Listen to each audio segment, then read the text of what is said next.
ও ফেরওয়ারি আসামি, ও ফাঁসির আসামি, খেলার মধ্যে মত্ত, আনন্দ ফুর্তি করতে আসো, ঠাট্টা মারিয়া হাসি তামসা করতে আসো, খবর নাই তুমি পিছনে তাকায় দেখো পুলিশ হাজির।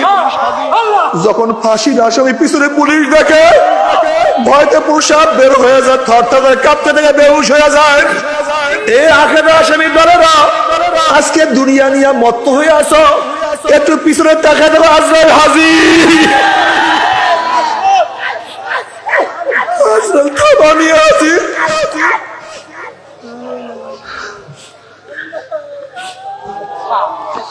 দুনিয়ার পুলিশের কাছে, জজের কাছে কৈফিয়ত দেওয়া যায়, কিন্তু আজরাইলের কাছে কোনো কৈফিয়ত নাই।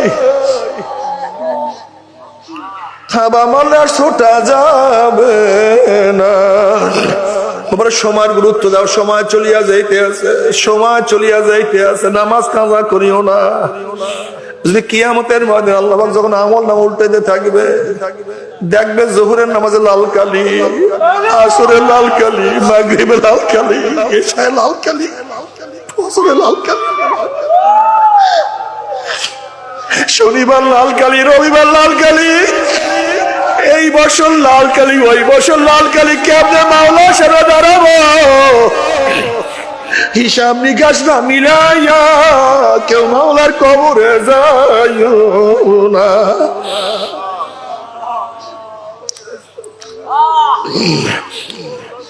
যুবক ও মুরব্বী, মা বোন, তওবা করো, তওবা করিয়া মাওলার কবরে যাও। কিয়ামতের ময়দানে যখন আল্লাহর হাবিবের সামনে উঠবো, যদি তার চেহারা দাড়ি না থাকে, আমার চেহারা, তার চেহারা দাড়ি, আমার চেহারা দাড়ি নাই, লজ্জায় মাথা নত হয়ে যাবে। কি জবাব দেব? নবী আলাইহিস সালাতু ওয়াস সালাম বলেন, আমাকে 3 জায়গায় কিয়ামতের ময়দানে খোঁজ করিও। হাউজের কিনারে আমাকে খোঁজ করিও, মিজানের কিনারে আমাকে খোঁজ করিও, পুলসরাতের কিনারে আমাকে খোঁজ করিও। নবী আলাইহিস সালাতু ওয়াস সালাম মিজানের কাছে থাকবে আর ওজন করা শুরু হয়ে যাবে। যখন কোন আমল আমার মাওলায় বাদ দেওয়ার জন্য চেষ্টা করবে, এইটা আমল ঠিক হয় না, এইটাকে বাদ দেয়া দেবো, অমনি আমার নবী বলবো, মাওলাকে রাখিয়া দাও না, আমলটাকে বাদ দিও না, আমলটাকে বাদ দিও না। আবার যখন কোন গুনাহ আমার মাওলা ওজন করা শুরু করবে, অমনি আমার নবী বলবে, মাওলাকে গুনাহটাকে ওজন করিও না, গুনাহটাকে ছাড়িয়া দাও। ওরা নবী দেখে নাই, রাসূল দেখে নাই, সাহাবী দেখে নাই, তাবিঈন দেখে নাই, তাবে তাবিঈন দেখে নাই। গুনার মধ্যে ছিল বাজারে গুনাহ, ঘরে গুনাহ, রোডে গুনাহ, প্রতিষ্ঠানে গুনাহ। এরপরও যতটুকু আছে তোমার ইবাদতের মধ্যে মগ্ন ছিল, মাওলানা মাফ করিয়া দাও, ওদেরকে শাস্তি দিও না।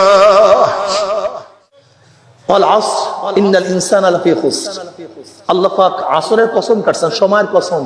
আমি একেবারে সংক্ষিপ্ত কিছু কথা বলবো। আল্লাহ পাক কেন সময়ের কসম কাটলেন? সময়ের গুরুত্ব বোঝাবার জন্য। গোটা দুনিয়ার মানুষ সময়কে গুরুত্ব দাও, এর চেয়ে দামি কোনো জিনিস নাই। অনেক বাসের পিছনে লেখা দেখি, জীবনের চেয়ে, সময়ের চেয়ে জীবনের মূল্য অনেক বেশি। আমার তখন মনে চায় পাশে লিখার জন্য, সময়কে যদি কাজে লাগানো যায় তাহলে জীবনের মূল্য, আর যে জীবন সময়কে কাজে লাগাতে পারে না, ওই জীবনের কোনো মূল্য নেই। কি মূল্য আছে বলেন তো? কি মূল্য আছে? হাজারো মানুষ তো আমরা দেখি রাস্তাঘাটে গাঁজা সেবন করে, নেশাগ্রস্ত। ওর জীবনের মূল্যটা কি? ও তো জীবন, ও তো মানুষ, সবই তো অবয়ব আমাদের মতোই, কিন্তু ওর দাম নাই কেন? ও সময়কে কাজে লাগাতে পারে। সময়কে, সময় সবচেয়ে দামি। এই সময়কে যে কাজে লাগাতে পারে সে দামি হয়ে যায়, আর সময়কে যে কাজে লাগাতে পারে না সে ধ্বংস হয়ে যায়। দেখেন, আপনি ভালো একজন কৃষক, বীজ ভালো, জমিন ভালো, আপনি কৃষক ভালো, কিন্তু সময় মতো চাষ করেন নাই, ফসল ভালো হবে না খারাপ হবে? কিসের গুরুত্ব না দেওয়ার কারণে? সময়ের গুরুত্ব না দেওয়ার কারণে। আপনি ভালো ছাত্র, সব পারেন, কিন্তু সময় মতো হলে যান নাই, পাস না ফেল। কিসের গুরুত্ব না দেওয়ার কারণে? যদি সময়ের আগে আম পাকেন, পাকবে না পচবে? সময়ের আগে ফসল কাটেন, নষ্ট হবে না ভালো থাকবে। সময়ের আগে বাচ্চা প্রসব হলে বাঁচবে না মরবে। সময় মতো হয়নি, সময়ের গুরুত্ব নেই। সারাদিন রোজা রাখছেন, 1 মিনিট বাকি, কয় মিনিট? 1 মিনিট আগে পানি পান করছেন, কি অবস্থা? কিসের গুরুত্ব না দেওয়ার কারণে কি হয়েছে? কাজা ও কাফারা দুইটাই ওয়াজিব। 59 রাখছেন কাফারা, একটা ভাঙছেন আবারও প্রথম থেকে, আবার 59, একটা ভাঙছেন আবারও, মাত্র 1 মিনিট সময় গুরুত্ব না দেওয়ার কারণে। এই নামাজ পড়বো হাত্তা মাজা দক্তুহা সুম্মা কাজা, সময়ের গুরুত্ব দেন নাই, যখন চলে গেছে ছাড়েন নাই। আসরে আদায় করছেন কিন্তু কাজা, আসর চলে গেছে, মাগরিবে কাজা করছেন, মাগরিবে পড়েন নাই, মাগরিবে পড়েন নাই, এশায় কাজা করছেন, এশায় পড়েন নাই অক্সমত, ফজরে এই ইচ্ছা করিয়া কাজা করছেন, সময়ের গুরুত্ব দেন নাই, 1 হুব্বা জাহান্নাম। কয় হুব্বা? নামাজ কিন্তু পড়ছেন, উযু করছেন, গোসল করছেন, কিয়াম করছেন, রুকু করছেন, সাজদা করছেন, আহকাম আরকান সব ঠিক, কিন্তু সময় মতো পড়েন নাই, 1 হুব্বা জাহান্নাম। জানেন 1 হুব্বা কি? 2,88,00,000 বছর জাহান্নামে থাকতে হবে। কত কোটি? 2,88,00,000 বছর, শুধু সময়ের গুরুত্ব না দেওয়ার কারণে। ইন্নাস সালাতা কানাত আলাল মুমিনিনা কিতাবাম মাওকুতা, সময় সবচেয়ে দামি। দেখেন যদি সময় মতো ইবাদত করেন, ইবাদত কাজে লাগবে, কলেমা কাজে লাগবে। সময় মতো কলেমা না পড়লে কোনো কাজ হবে না। সাকরাতুল মউত চলে আসছে, আজরাইল বা আখিরাতের কোনো নমুনা দেখে ফেলাইছেন, 1000 বার কলেমা পড়েন, কোনো কাজ নেই, কারবার শেষ। সময় মতো হয় নাই, সময় মতো হয় নাই। দেখো যুবক, সময় চলে যায়। আজকে কয় তারিখ? কি মাসে? জানুয়ারির 27 তারিখে যে মাগরিবের নামাজ চলে গেছে, কিয়ামত পর্যন্ত সিজদায় পড়ো। 27 তারিখ জানুয়ারির মাগরিবের নামাজ আর কোনোদিন আসবে না। আগামীকাল মাগরিবের নামাজ আসবে, তারিখ পরের দিন আসবে, তারিখ 27 তারিখ জানুয়ারির আবার মাগরিবের নামাজ আসবে, কিন্তু সন হয়ে যাবে 24, 23 আর থাকবে না। কি করতেছো তুমি? আল্লামা রুমি রাহমাতুল্লাহ আলাইহি সময়কে মানিক মুক্তা, ডায়মন্ডের সাথে তুলনা করছেন। কিভাবে? সুলাইমান নবী আলাইহিস সালাতু ওয়াত তখতে সুলাইমানিতে ঘুরতেছেন, ফিরতেছেন, বহু শূন্য, উপরে ঝাঁকে পাখি ছায়া দিচ্ছে, তখতের ছায়া এক পিছু করে পড়ছে। এক মোমেন সে বলছে সুবহানাল্লাহ, আল্লাহ পাক ইবনে দাউদকে কত সম্মানিত করেছেন, কত ইজ্জত ওয়ালা করছেন, কত দামি বানাইছেন। এই আওয়াজ সুলাইমান নবী আলাইহিস সালাতু ওয়াস সালাম কানে যাওয়ার সাথে সাথে সুলাইমান নবী আলাইহিস সালাতু বললেন, শোনো হে মুমিন, আল্লাহ পাক আমাকে যে ইজ্জত সম্মান দান করছেন, তার চেয়ে অনেক বেশি দামি তোমার সুবহানাল্লাহ। এই যে একবার সুবহানাল্লাহ পড়ছো না, এটার দাম এর চেয়েও এই বাদশাহী বলো, তখ্ত বলো, সম্মান বলো, ইজ্জত বলো, সবচেয়ে দামি। বলে কেন? বলে দেখো আমার যত কিছু সব আমার সাথে সম্পৃক্ত। আমি জিন্দা আছি তো আমার তখ্ত আছে, বাদশাহী আছে, আমার শান শওকাত আছে, কিন্তু আমি যখন চলে যাব এগুলো কিছু দাম নেই। কিন্তু তুমি যে সুবহানাল্লাহ পড়ছো, এর কোনো মৃত্যু নেই। মওতেও কাজে লাগবে, কবরেও কাজে লাগবে, কিয়ামতের ময়দানেও কাজে লাগবে, মিজানেও কাজে লাগবে, পুসরাতেও কাজে লাগবে, মৃত্যু নাই। وعن معاذ بن جبل رضي الله عنه قال قال رسول الله صلى الله عليه وسلم ليس يتحسر أهل الجنة إلا على ساعة مرت بهم لم يذكر الله تعالى فيها। তিরমিজির মধ্যে রওয়ায়াত আছে, জান্নাতের মধ্যে জান্নাতের আর কোনো আফসোস করবে না, শুধু ওই সময়টুকু যেন আফসোস করবে, দুনিয়ার মধ্যে যে সময়টুকু জিকির ছাড়া কাটায় দিচ্ছে। আরে যদি আরেকটা আবার সুবহানাল্লাহ পড়তাম, আরে আর একটা বার আলহামদুলিল্লাহ পড়তাম, আর একটা নেক যদি হয়ে যেত, মাত্র একটা নেক, যদি একটা নেক হইতো, তাহলে আজকে জাহান্নামে যাইতে হইতো।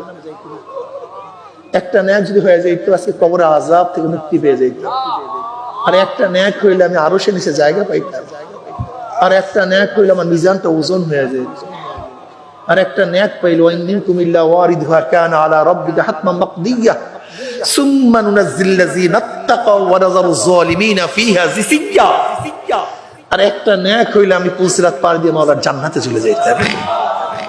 সেই নেক কামাই করে সময় সুবহানাল্লাহ, আলহামদুলিল্লাহ, আল্লাহু আকবার, লা ইলাহা ইল্লাল্লাহ। কত মানি মুক্তা কামাই ফেলাইলাম না? কত মানিক, কত মুক্তা, কত স্বর্ণ, কত অলংকার, সুবহানাল্লাহ। وعن ابي هريره رضي الله عنه قال قال رسول الله صلى الله عليه وسلم كلمتان حبيبتان الى الرحمن خفيفتان على اللسان ثقيلتان في الميزان سبحان الله وبحمده سبحان الله العظيم। মিজান ওজন হয়ে যাবে, ভারী হয়ে যাবে, কথা ঠিক না? সেই সময় চলিয়া যাইতে আছে, এক মুহূর্ত শ্বাসকে বেকার বের করো না, এক মুহূর্ত শ্বাসকে বেকার ঢুকায়ও না। যখন শ্বাস টানো খেয়াল করো আল্লাহ, যখন শ্বাস টানো খেয়াল করো হু। বিশ্বাস হয় না? শোনো একটা কথা, শোনো। আল্লাহ পাক সুম্মা লাতুসআলুন্না ইয়াউমাইযিন আনিন নাঈম, আল্লাহ পাক সমস্ত নেয়ামত সম্পর্কে জিজ্ঞাসা করবেন না? ভাই কি কথা বলেন না কেন? সমস্ত নেয়ামত সম্পর্কে জিজ্ঞাসা করবেন না? আচ্ছা বলেন তো, মানুষের সবচেয়ে বড় নেয়ামত কি? শ্বাস। সবাই টান দেন, খেয়াল দেন, কথা শোনেন, টান দেন সবাই। বাস, এই সরেন। আরে ভাই কি আজীব মানুষ, অসভ্য কোথাকার, বয়ান করতে সরে না, কি আজীব মানুষ। বসেন, কি আজীব। আমি শ্বাস টানতাম না, আমার ঢুকছে কি? হায়াত। শ্বাস ঢুকে না, কি ঢুকছে? শ্বাস ছাড়েন, বের হয়েছে কি? এখন তো হায়াত নাই, কিন্তু খুব ভালো মতো বুঝেন, হায়াত কিন্তু ভিতরে নাই, হায়াত ঢুকছে। হায়াত যদি আরেকবার শ্বাস না টান দেন, কথা বলে না কেন? আরেকবার শ্বাস যদি টান না দেন, তা ঢুকলো কি? বের করলেন কি? তাই প্রতি মুহূর্তে নতুন হায়াত ঢুকতেছে, প্রতি সেকেন্ডে নতুন হায়াত, প্রতি সেকেন্ডে নতুন হায়াত। এখন বলেন তো, যদি কোনো ব্যক্তি আপনাকে নতুন একটা হায়াত দেয়, আপনি তাকে কি দিবেন? বলেন তো। তুমি ভাবছো প্রতি মুহূর্তে শ্বাস টানো, হায়াত টানো, হায়াত। হায়াত ঢুকছে, হায়াত বের হইছে, আবার হায়াত ঢুকে, হায়াত বের হয়, হায়াত ঢুকে। আল্লাহ যদি আস্তে সিপ দিয়ে দেয় এই বলছুর উপরে, যে শ্বাস বন্ধ, একটু একটু বাস এই পীরের উপরে একটু চাপ দিয়ে রাখছে, বাস আর ঢুকবে না। তোমার বাহাদুরি, বাদশাহী মুহূর্তের মধ্যে ক্লিয়ার। মাওলা নিয়ামত বুঝেন, ওয়াইন তাউদ্দু নিয়ামাতাল্লাহি লা তুহসুহা। সব আমার মাওলা, জিদার দেখতা হো মাই তু হি তু হায় অফি আনফুসিকুম আফালা তুবসিরুন। এই গাধা, তুমি কার দিকে তাকা? আমি তো তোমার মধ্যেই আছি, তুমি কেন দেখো না? কি আজীব, কি আজীব।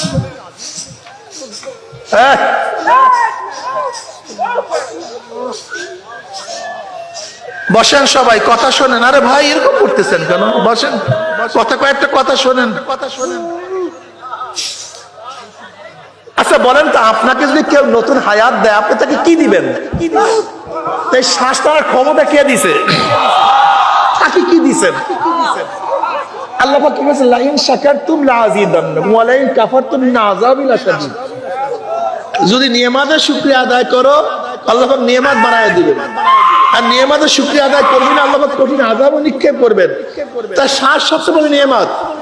তা প্রত্যেক শ্বাসে কমপ্লিট একবার তো জিকির হওয়া চাই, একবার আলহামদুলিল্লাহ হওয়া চাই, একবার তো সুবহানাল্লাহ হওয়া চাই কমপক্ষে, নাকি ভাই? কিন্তু কই আমাদের নিয়ামতের শুকরিয়া কই? সারাদিন খানের তালে আছে, সারাদিন চেহারা সাজাবার তালে আছে। এই চেহারা দেশে কে? এই মেধা কে দিছে? অর্থ কে দিছে? এই চক্ষু কার দেয়া? তুমি কি দেখো না হাজারো মানুষের চক্ষু আছে কিন্তু দেখে না? হাজারো বাচ্চা জন্ম হয় কিন্তু চক্ষু নিয়ে জন্ম হয় না। হাজারো বাচ্চা জন্ম হয় কিন্তু কথা বলতে পারে না। হাজারো বাচ্চা জন্ম হয় কিন্তু নরমাল মাথায় কোনো কাজ করে না। হাজারো বাচ্চা দুনিয়ার মধ্যে জন্ম হয়, হাত পায়ে কাজ করে না। কত বাচ্চা আমাদের কাছে করে কিন্তু কথা বলতে পারে না। বাবাকে বাবা বলিয়া ডাক দিতে পারে না, মাকে মা বলিয়া ডাক দিতে পারে না, বলতেও পারে না মা গো ও আমার মা আমাকে ধরো। এই কথা বলার ক্ষমতা রাখে না। এই বাক শক্তি কে দিছে? চক্ষু আমার মাওলার, নাক আমার মাওলার, কান আমার মাওলার, হাত আমার মাওলার, জবান আমার মাওলার। তুমি কি দেখো নাই বাংলাদেশ সরকারের কিছুই আমরা ভোগ করি না, কিন্তু বাংলাদেশ সরকারের হাজার হুকুম আমরা পালন করি। একটা হুকুম অমান্য করলে তোমার বিরুদ্ধে আমার বিরুদ্ধে একটা কেস হয়ে যায়। চার্জশিটের কাগজ নিয়ে পুলিশ সিআইডি ডিবি খুঁজতে আছে, খোঁজ করতে থাকে। যখনই সিআইডি ডিবির মাধ্যমে খোঁজ পায় অমুক ঘরের মধ্যে আসামি লুকানো অবস্থায় আছে, পলানো অবস্থায় আছে, ঘরের চারপাশে ব্যাট দিয়া ফেলায়। যখনই আসামি অনুভব করে পুলিশ ব্যাট দিয়া ফেলাইছে, আসামির কলিজা উল্টায়া যায়, জিভরা শুকায়া যায়। দরজা জানালা ফাঁক করার সাথে সাথে পুলিশ বন্দুক উঁচা করে বলে খবিস এতদিন সরকারের হুকুম মানো নাই, আজকে সরকারের হুকুম দেখে অ্যারেস্ট করার জন্য আজকে আর সরকারের হুকুম না মানিয়া কোনো উপায় নাই। এবার হাতের মধ্যে হ্যান্ডকাপ লাগাইয়া জজ খানায় ঢুকাইয়া ফেলায়। টিকটিকের উপরে উঠিয়া দুই হাত জোর করিয়া আসামি যতই বলে জজ সাহেব বাংলাদেশ সরকারে কিছুই আমরা ভোগ করি না, এরপর বাংলাদেশ সরকারের হাজার হুকুম আমরা পালন করি, একটা হুকুম অমান্য করছি, আপনি আমাকে মাফ করিয়া দেন। জজ সাহেব বলে বাবা এখানে মাফের কোনো আইন নাই, একটা হুকুম অমান্য করছে, একটা হুকুম অমান্য করার শাস্তি তোমাকে ভোগ করতেই হবে। এরপরে জজ সাহেব কাউকে 30, কাউকে 40, কাউকে 100 বছর, কাউকে ফাঁসির রায় লিখিয়া দেয়। একদল জেলখানার পুলিশ হাতের মধ্যে হ্যান্ডকাপ লাগাইয়া টানতে টানতে জেলে ঢুকাইয়া দেয়, কাউকে ফাঁসিতে ঝুলাইয়া ফেলায়। বাংলাদেশ সরকারের কোন হুকুম না পালন না বাংলাদেশ সরকারের কোনো কিছু ভোগ না করিয়াও বাংলাদেশ সরকারের একটা হুকুম অমান্য করার কারণে জেলে থাকতে হয়, ফাঁসিতে ঝুলতে হয়। আমি প্রশ্ন, আসমান কার, জমিন কার, সূর্য কার, চন্দ্র কার? আমার মাওলার আসমান, আমার মাওলার জমিন, আমার মাওলার সূর্য, আমার মাওলার চন্দ্র, আমার মাওলার গাছ, আমার মাওলার মাছ, আমার মাওলার চক্ষু, আমার মাওলার জবান, আমার মাওলার হাত, আমার মাওলার হাত, আমার মাওলার লাঞ্চ, আমার মাওলার সব নেয়ামত ভোগ করিয়া যারা আমার মাওলার হুকুম মানবা না আমার মাওলায় ও ছাড়বে না। ও ফেরওয়ারি আসামি, ও ফাঁসির আসামি, খেলার মধ্যে মত্ত আনন্দ ফুর্তি করতে আসো, ঠাট্টা মারিয়া হাসি তামসা করতে আসো, খবর নাই তুমি পিছনে তাকায় দেখো পুলিশ হাজির। যখন ফাঁসির আসামি পিছনে পুলিশ দেখে ভয়তে প্রসাদ বের হয়ে যায়, থরথর কাঁপতে থেকে বেহুশ হয়ে যায়। এই আখেরের আসামি দলেরা আজকে দুনিয়া নিয়ে মত্ত হয়ে আসো, একটু পিছনে তাকায় দেখো আজরাইল হাজির। আজরাইল থামানি হাজির।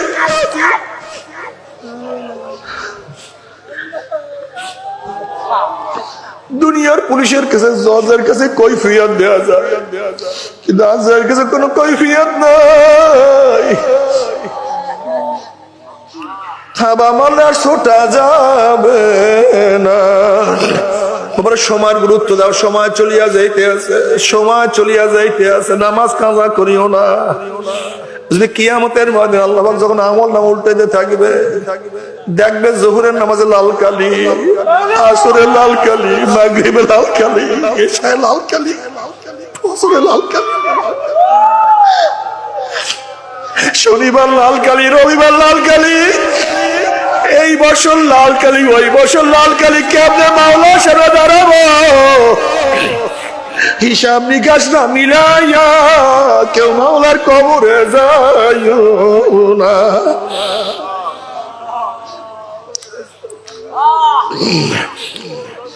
যুবক ও মুরব্বী মা বোন, তওবা করো, তওবা করিয়া মাওলার কবরে যাও। কিয়ামতের ময়দানে যখন আল্লাহর হাবিবের সামনে উঠবো, যদি তার চেহারা দাড়ি না থাকে, আমার চেহারা, তার চেহারা দাড়ি, আমার চেহারা দাড়ি নাই, লজ্জায় মাথা নত হয়ে যাবে। কি জবাব দেব? নবী আলাইহিস সালাতু ওয়াস সালাম বলেন, আমাকে 3 জায়গায় কিয়ামতের ময়দানে খোঁজ করিও।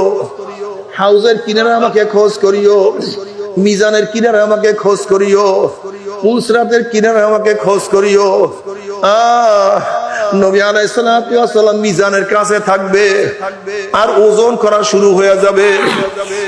যখন কোন আমল আমার মাওলার বাদ দেওয়ার জন্য চেষ্টা করবে, যে এইটা আমল ঠিক হয় না, এইটাকে বাদ দেয়া দেবো, অমনি আমার নবী বলবে, মাওলাকে রাখিয়া দাও না, আমলটাকে বাদ দিও না, আমলটাকে বাদ দিও না। আমার যখন কোন গুনাহ আমার মাওলা ওজন করা শুরু করবে, অমনি আমার নবী বলবে, মাওলাকে গুনাহটাকে ওজন করিও না, গুনাহটাকে ছাড়িয়া দাও।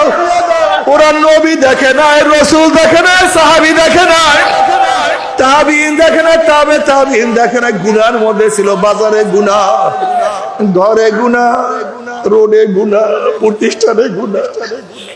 এরপরও যতটুকু গেছে তোমার ইবাদতের মধ্যে মগ্ন ছিল, মাওলানা মাফ করিয়া দাও, ওদেরকে শাস্তি দিও না।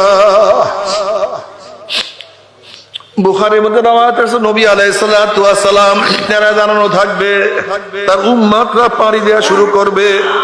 একদল উম্মতের ঈমান আমল এত মজবুত হবে, 30,000 বছরের পুলসরাত 1 সেকেন্ডের মধ্যে পাড়ি দিয়ে আমার মাওলার জান্নাতে চলিয়া যাবে। কেউ বাতাসের গতিতে পুলসরাত পাড়ি দিয়ে মাওলার জান্নাতে চলিয়া যাবে, কেউ ঘোড়ার গতিতে পুলসরাত পাড়ি দিয়ে মাওলার জান্নাতে চলিয়া যাবে, কেউ দৌড়াইয়া দৌড়াইয়া, কেউ হাঁটিয়া হাঁটিয়া পুলসরাত পাড়ি দিয়ে মাওলার জান্নাতে চলে। আল্লাহ কবুল করিয়া নাও। কিন্তু লক্ষ লক্ষ কোটি কোটি নাফরমানরা দেখবে ছেলে চলিয়া গেছে কিন্তু বাবা ধরা খেয়ে গেছে। যেরকম নবী ইব্রাহিম আলাইহিস সালাম, বাবা দেখবে তার ছেলে চলিয়া গেছে, বাবা আটকা পড়িয়া গেছে। আবার কত ছেলে দেখবে বাবা চলিয়া গেছে, ছেলে আটকা পড়িয়া গেছে। যেরকম নবী নূহ আলাইহিস সালাম, তোমার ছেলে দেখবে তার বাবা চলিয়া গেছে, ছেলে আটকা পড়িয়া গেছে। কত স্বামী দেবী স্ত্রী চলিয়া গেছে, স্বামী ধরা খেয়ে গেছে। যেরকম আসিয়া আলাইহিস সালাম, তোমার স্বামী ফেরাউন দেখবে স্ত্রী চলিয়া গেছে, স্বামী ধরা খেয়ে গেছে। আবার কত স্বামী দেখবে, কত স্ত্রী দেখবে স্বামী চলিয়া গেছে, স্ত্রী ধরা খেয়ে গেছে। যেরকম লূত আলাইহিস সালাম, তোমার স্ত্রী দেখবে তার স্বামী নবী লূত তো চলিয়া গেছে, স্ত্রী আটকা পড়িয়া গেছে। কত গোলাম দেখবে মালিক চলিয়া গেছে, গোলাম আটকা পড়িয়া গেছে। আবার কত মালিক দেখবে গোলাম চলিয়া গেছে, মালিক আটকা পড়িয়া গেছে। কত উস্তাদ দেখবে ছাত্র চলিয়া গেছে, উস্তাদ ধরা খেয়ে গেছে। আবার কত ছাত্র দেখবে উস্তাদ চলিয়া গেছে, ছাত্র আটকা পড়িয়া গেছে। কত মুরিদ দেখবে পীর আটকা পড়ছে, মুরিদ চলিয়া গেছে। আবার কত মুরিদ দেখবে পীর চলিয়া গেছে, মুরিদ আটকা পড়িয়া গেছে। মুমিন মুত্তাকিদের পুলসরাত পাড়ি দেখিয়া নাফরমানদের মনের মধ্যে আশা হবে আমরা পুলসরাত পাড়ি দিতে পারবো। যখন ঈমান বিন আমল বিন হামাগুড়ি হাফ পর দিয়া আস্তে আস্তে পুলসরাতে উঠবে, অমনি কাটিয়া কাটিয়া পিছলাইয়া পিছলাইয়া ঘুম ঘুম করে জাহান্নামের মধ্যে পড়িয়া যাবে। আর তো মনে হয় সহজে জাহান্নাম থেকে উঠবে না। কাজে বড় সময় চলিয়াছে, তওবা করো, খালেস তওবা করো। তবে মুমিন মুসলমান বলতে সময় রে মনে চায় গুনাহ থেকে ফিরিয়া না কামল করিয়া মাওলার জান্নাত কিন্তু সবাইরই যাইতে মনে চায়। গুনাহ নিয়া মাওলার জাহান্নামে কাউরে কিন্তু যাইতে মনে চায় না। কিন্তু কেনই বা আমরা নেক আমল করতে পারি না, কেনই বা গুনার কাম ছাড়তে পারি না? এর মূল কারণ আপনার এবং আমার পিছনে নফস এবং শয়তান লাগিয়া রইছে। এই নফস এবং শয়তান থেকে বাঁচার জন্য যে কোন একজন হক্কানি আল্লাহর ওলির হাতে হাত দিতে হবে রে বাবা। খবরদার, বর্তমান জমানায় পীর মুরিদ নামে ভেজাল, শিরক বিদআত হিংসা হাসাদ ব্যবসা বাণিজ্যে প্রবৃত্ত হয়ে গেছে। সমস্ত আল্লাহর ওলির একমত যেই পীরের 5 জন মুরিদের মধ্যে কম পক্ষে 3 জনকে দেখবেন আলহামদুলিল্লাহ সুন্নাত মাফিক আমল আকলাক মজবুত হয়ে যাইতে আছে, গুনার কাম ছাড়তে আছে, নেকের আমল ধরতে আছে, কলব নরম হইয়া চোখে পানি আসতে আছে। বৃক্ষ তোর নাম কি, ফলে পরিচয়। আমি চরমোনাই বুঝি না, চরমোনার দাওয়াত প্রশংসা প্রচার প্রসার করার জন্য আসিনে রে বাবা। চরমোনাই যাওয়ার তোমার কোনো দরকার নাই, কোনো দরকার নাই, কোনো দরকার নাই। তুমি যার কাছে গিয়া পারো গুনার কাম ছাড়ো, নেকের আমল ধরো, কলব নরম করিয়া চোখে পানি নিয়া মাওলার কবরে যাইও। যেরকম দুনিয়ার ঘরে আগুন লাগলে পানি ছাড়া নিবানো যায় না, ঠিক তদ্রুপ তোমার এবং আমার গুনার দ্বারা যে জাহান্নামের আগুন জ্বলিয়া রইছে, চোখের পানি ও ছাড়া কিন্তু জাহান্নামের আগুন নিবানো সম্ভব না। কাজে আমার জন্য দোয়া চাই, আমিও দোয়া করি।